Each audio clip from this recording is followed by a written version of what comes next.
Welcome to the unit Dyeing Process for Natural Fibers. In this unit, you will gain an understanding of the dyeing process for cellulosic and protein fibers. This unit comprises of 2 modules and a final review section that invites you to reflect on what you have learnt. By end of this unit, students will be able to describe the dyeing process for cellulosic fibers using various dyes, describe the dyeing process for protein fibers using different kinds of dyes. The dyeing process for cellulosic fibers using various dyes. Application of direct dyes. Direct dyes are dyed using exhaust dyeing method. In this method, the direct dyes are dissolved carefully, filtered and then added to the dye bath. The cellulosic substrate is placed in the dye bath at room temperature and dyeing is continued at the stage temperature for 15 to 20 minutes. Then common salt or Glauber salt is added portion wise over a period of 45 to 60 minutes while the temperature is slowly raised to bring to the boiling temperature. Additions are made by starting with a small amount of salt followed by larger portions. For example, the salt to be added is divided into 4 portions, 1/8, 1/8, 1/4 and half of the total amount. The total amount of salt is usually in the range of 5 to 25 grams, depends on the depth of shade, liquor ratio and the type of direct dyes that are used. If the shade is satisfactory, the dyed material is then rinsed with cold water. At this stage, an after treatment may be followed to improve wash fastness of the direct dyes. After treatment. In a typical after treatment, the bath is prepared with the proper amount of cationic fixing agent and a small amount of acetic acid. The pH of the bath is to be maintained between 5 to 6. For example, 1 to 2% of own weight of fiber of the fixing agent for the material dyeing with 1% of a direct dye. The dyed material is placed in the dye bath and treated at room temperature for 15 to 20 minutes. Then the treated material is rinsed with cold water and dried.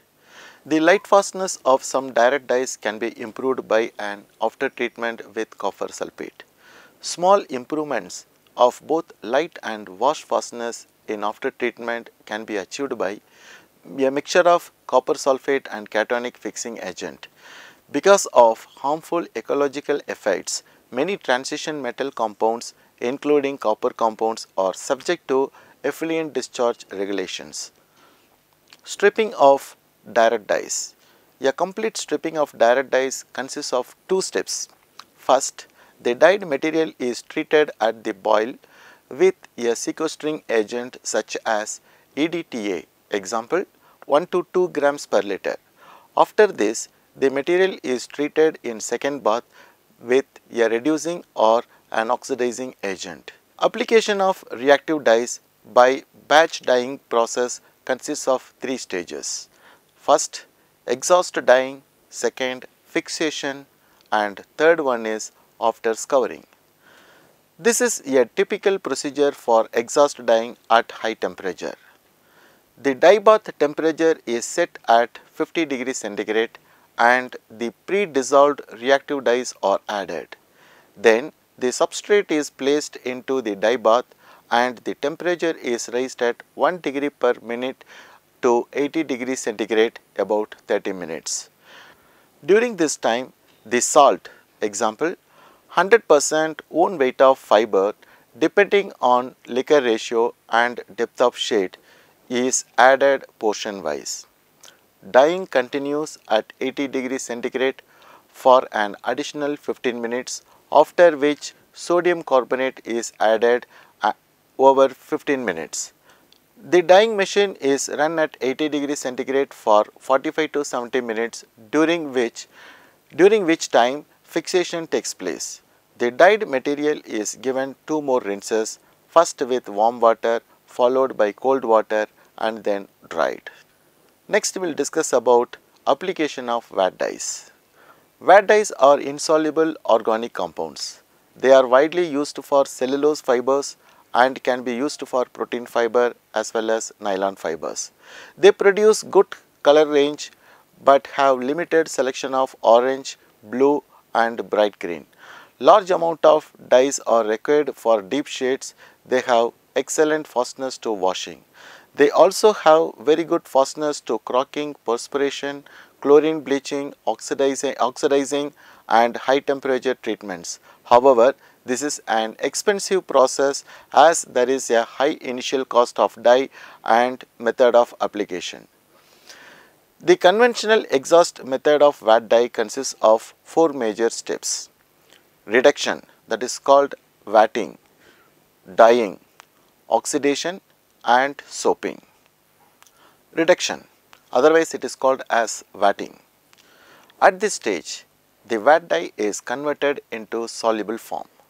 The dye is first mixed with the proper amount of sodium hydroxide, then the reducing agent is added and the temperature is raised to the then the reducing agent is added and the temperature is raised to the recommended temperature. The time and the amounts of reducing agent and base needed for specific dyes are shown in this table. These are the appropriate values for dyeing medium shades at a liquor ratio of 1:10. The reducing agents most commonly used are sodium hydrosulfide and thiourea dioxide. Hydrosulfide get oxidized when exposed to air in the presence of moisture or in a solution. It is also very unstable at high temperature and therefore should be dissolved in cold water just before adding it to the dye bath. Thiourea dioxide is much more expensive than sodium hydrosulfide. However, a much smaller quantity is needed to reduce the same amount of wet dye. Thiourea dioxide is also significantly easy to handle and more stable than sodium hydrosulfide, and it is not affected by moisture. The use of soft water throughout the dyeing process is must with wet dyes, since the soluble liquor salts will form insoluble salts with calcium or magnesium ions as well as with transition metal. Therefore, in addition to using soft water, it is common to add sequestering agent such as EDTA to the dye bath. Certain wet dyes may undergo over reduction if the reduction procedure is not followed carefully. The factors leading to over reductions are use of large amount of reducing agents, insufficient amount of sodium hydroxide in the dye bath, dyeing at higher temperature than recommended. Therefore, in the application procedure, it is recommended to add sodium hydroxide before the reducing agent. Dyeing procedure. This covered material is inserted in the dye bath and the temperature is gradually raised to the dyeing temperature about 27 degrees centigrade to 60 degrees centigrade depending on the type of dyes used. Dyeing continues for the proper amount of time and salt may be added to assist in exhaustion. Since atmospheric oxygen reacts with the reducing agent as well as the reduced wet dyes, additional amounts of the reducing agent and the base are added during the dyeing stage. The dye bath is checked occasionally to ensure that the pH of the bath is sufficiently basic. Here, phenolphthalein paper should turn into red as a checking point, and that a sufficient amount of the reducing agent present in the dye bath, that means the yellow vat testing should turn into blue. Oxidation. Before oxidation, the material is rinsed to remove residues of sodium hydroxide and reducing agent. Common oxidizing agents used today are hydrogen peroxide and sodium perborate. When using hydrogen peroxide, high concentration of alkali must be avoided to prevent damage to the material. Soaping. This step consists of treating the dyed material with soap at or near the boiling temperature for 10 to 20 minutes. Soap at the boil increases the wash fastness of the dyes and yields their final shade. The dyeing procedure is then completed by rinsing with hot and cold water. Application of azoic or naphthol dyes. Naphthalation. Paste the naphthol with turkey red oil or sulfonated oil and a small amount of water. Raise the temperature to 85 degrees centigrade temperature. Add the required amount of alkali in the form of a concentrated solution. Continue to heat for a few minutes while stirring. If needed, raise the temperature to the boiling temperature until a clear solution is obtained. The dye bath is set with water and naphthol solution, then material is entered and worked for 30 minutes. If required, salt is added during the naphthalation.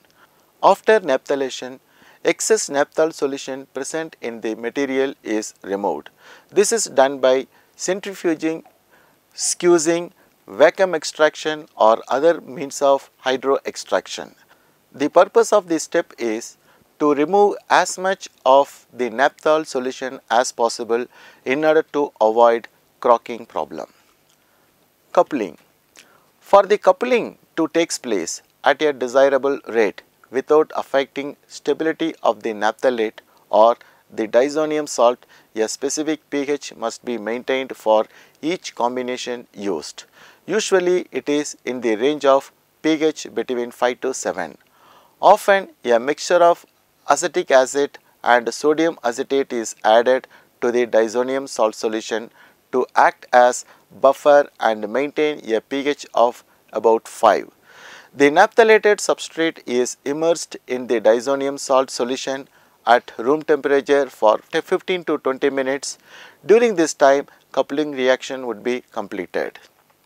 After treatment, at this stage, the dyed substrate undergoes a vigorous rinsing in order to first to remove unreacted starting material, second remove dye attached to fiber surface, and third aggregate the dye molecules to improve wash fastness and yield final shade.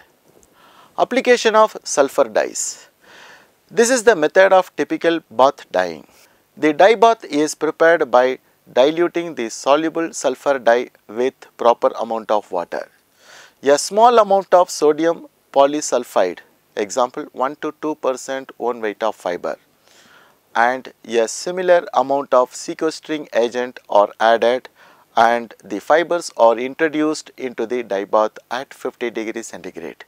Sodium chloride 20 to 30% own weight of fiber is added portion wise, example 1/8, 1/8, 1/4 and half of the total amount over period of 20 minutes.